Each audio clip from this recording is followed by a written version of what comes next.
ഞാൻ 5ാം ക്ലാസ് പഠിക്കുന്ന മുതലേ എനിക്ക് പഠനത്തിലൊക്കെ ഭയങ്കര പഠിക്കാൻ ഇൻട്രസ്റ്റാണ്. പക്ഷേ ബുക്ക് എടുക്കുമ്പോൾ ഭയങ്കര ഉറക്കം. പിന്നെ കുടുംബക്കാരൊക്കെ വീട്ടിൽ പോകുമ്പം ക്ഷീണം പഠിക്കുക, ഒന്നിനൊരു ഉന്മേഷമല്ല. പക്ഷേ എനിക്ക് ഉള്ളിനുള്ളിൽ ഭയങ്കര താല്പര്യമായിരിക്കും എന്തെങ്കിലും ചെയ്യണം, വർക്ക്. പക്ഷേ കിട്ടുന്നതൊക്കെ ഓപ്പോസിറ്റ് റിസൾട്ട് ആയിരിക്കും. അപ്പോൾ വീട്ടിൽ നിന്നാണെങ്കിൽ അച്ഛൻ എന്നെ കാണുമ്പോഴേ ദേഷ്യമാണ്. അച്ഛൻ ഞാൻ എന്നെ കാണുമ്പോഴേ മൂപ്പർക്ക് ഇങ്ങനെ വെറിയിച്ച് പിടിക്കും. മൂപ്പരെ കൂടപ്പിറപ്പുകൾക്ക് അങ്ങനെ മൂപ്പരായിട്ട് നടക്കുന്ന ആൾക്കാർക്ക്. അപ്പോൾ അത് കൂടി ഞാൻ എന്തെങ്കിലും പ്രശ്നം വരുമ്പോഴൊക്കെ പള്ളിയിൽ പോകും, പിന്നെ കുർബാന സ്വീകരിക്കും, കുമ്പസാരിക്കും. അപ്പോൾ താൽക്കാലികമായിട്ട് കുറച്ചൊക്കെ ഒരു ആശ്വാസം കിട്ടും, എന്നാലിത് പൂർണ്ണമായിട്ട് പോകുന്നില്ല. പിന്നെ ഞാൻ പിടിച്ച് നവംബർ വരെ വെട്ടിച്ച്. പിന്നെ അവസാനം ഞാൻ കാരണം എൻ്റെ അമ്മയ്ക്കും കൂടെ ചീത്തയേക്കാൻ തുടങ്ങി. അപ്പോൾ അവസാനം എനിക്ക് തോന്നി എന്താ സംഭവം ഒരു പിടുത്തമില്ല. ഞാൻ എന്ത് ചെയ്താലും അബദ്ധം, എത്ര ബൂസ്റ്റ് ചെയ്താലും നെഗറ്റീവായിട്ട് വരും. അപ്പോൾ എനിക്ക് ആ ഇടയ്ക്കാണ് ഒരു 1-2 വീഡിയോ ഞാൻ റോജിൻ ബാബാജീൻ്റെ വീഡിയോ കണ്ടു. അപ്പോൾ അതിൽ ഒന്നുമല്ല, ഒരു 5-6 വീഡിയോ വെക്കുമ്പോൾ അതിൽ എല്ലാത്തിലും എൻ്റെ ഒരു ജീവിതമായിട്ടുള്ള ഒരു പ്രശ്നമുണ്ട്. അപ്പം ഞാനൊന്നും നോക്കിയില്ല. അമ്മയോട് പറഞ്ഞപ്പോൾ ഞാൻ ബാബാജീനെ കാണാൻ വേണ്ടി ഒന്നും പറഞ്ഞില്ല, എറണാകുളത്തൊരു പണിക്ക് പോകാമെന്ന് മാത്രം പറഞ്ഞിട്ടുള്ളൂ.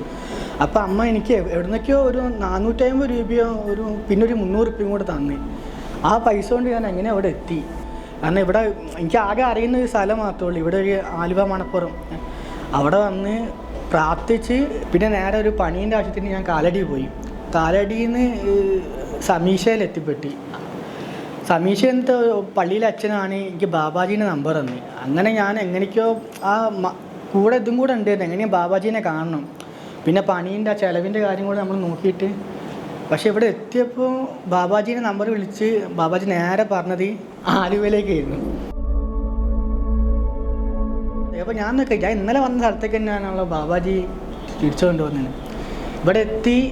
പിന്നെ ബാബാജീനെ ഞാൻ അന്ന് കുറേ വെയിറ്റ് ചെയ്തു. ഞാൻ 4:30 ബാബാജി 6 മണിക്ക് എത്തുകയെന്ന് പറഞ്ഞത്. പക്ഷേ ഞാൻ അതിൻ്റെ മുന്നേ അവിടെ എത്തി. കാരണം എനിക്ക് എങ്ങനെയെങ്കിലും ഒരു രക്ഷയുള്ളൂ, ബാബാജീനെ ഒന്ന് കാണണം.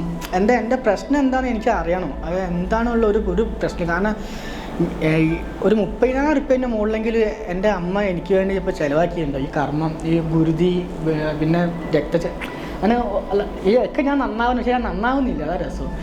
എന്തൊക്കെ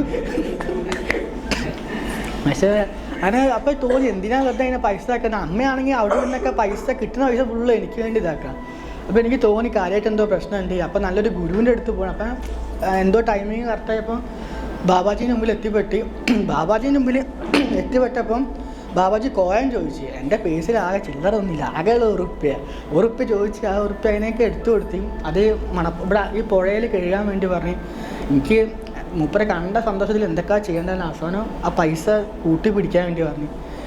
പൈസ കൂട്ടി പിടിച്ചു കഴിഞ്ഞപ്പോൾ എന്തോ ഒരു ചൂട്, ഞാൻ അതിനുള്ളിലോട്ടേക്ക് ഒന്ന് ഉരിഞ്ഞു പോയി. എൻ്റെ ഉള്ളിൽ നിന്ന് സാധനം അങ്ങോട്ട് പോയി.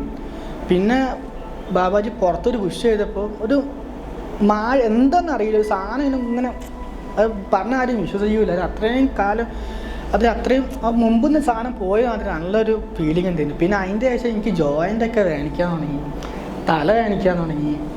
പിന്നെ മൊത്തത്തിൽ എന്തൊക്കെ ഒരു വേദന വന്നു. എന്താണ് ഇപ്പോഴും എനിക്ക് അത് നേരിട്ട് കണ്ട് ചോദിക്കണമെന്ന് വിചാരിച്ചിരിക്കുന്നത്. ആ ഒരാഴ്ചേൻ്റെ മുകളിലുള്ള വേദന ഉണ്ടായിരുന്നു. കാര്യമായിട്ട് ആരൊരാൾ മർമ്മത്ത് കുത്തിയതിന് വേദന ഉണ്ടാവും, അത് വരാൻ. കാരണം അത് എനിക്ക് തോന്നുന്നൊരു 10-15 കൊല്ലം പഴക്കമുള്ളതാണെന്ന് എനിക്ക് ഏകദേശം മനസ്സിലായി. നേരിട്ടാണ്ട് കാരണം ഞാൻ 5ാം ക്ലാസ് മുതലേ ഞാൻ 5ൽ 2 കൊല്ലം തോറ്റി, 6ൽ 1 കൊല്ലം തോറ്റി.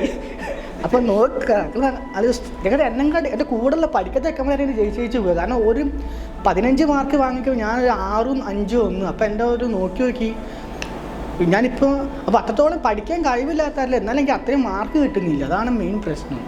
അപ്പോൾ ഇപ്പോഴും ഒന്ന് ഡെവലപ്മെൻ്റ് ആയിട്ട് വരണമെന്നുണ്ട്, ഒന്ന് ഉഷാറായിട്ട് സെറ്റായിട്ട് വരാം. വേറെ ഒന്നുമില്ല, ആദ്യമായിട്ടാണ് മൈക്ക് പിടിക്കുന്നത്. എന്തെങ്കിലും ചെയ്യുന്നത്.